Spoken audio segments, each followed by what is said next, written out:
எப்படி இந்த உலகத்துல வாழ்றானோ அதே போல ஒரு மனுஷனாக இந்த உலகத்திலே பிறந்து உங்களுக்காகவும் எனக்காகவும் தன்னுடைய பரிசுத்த ரத்தத்தை இந்த பூமியிலே சிந்தி அவர் நம்முடைய மனுஷனுடைய பாவத்திற்காக தன்னை ஒப்பு கொடுக்கிறார். அல்லேலூயா.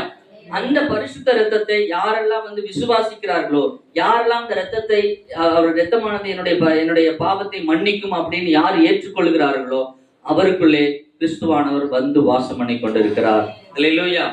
அப்ப கிறிஸ்துவானவர் நம்மளுடைய சரீரமாக மாறுகிறார். எப்ப அப்படின்னா, நாம் எப்பொழுது அடக்கம் பண்ணப்பட்டு அந்த 3ஆம் நாளிலே கிறிஸ்து உயிர்த்தெழுந்தது போல நாம் எழுந்திருக்கும் பொழுது, ஞானஸ்தானம் பெற்று வெளியேறும் போது நம்முடைய சரீரமானது யாருடைய சரீரமாக மாறுகிறது? கிறிஸ்துடைய சரீரமாக மாறுகிறது. அல்லேலூயா.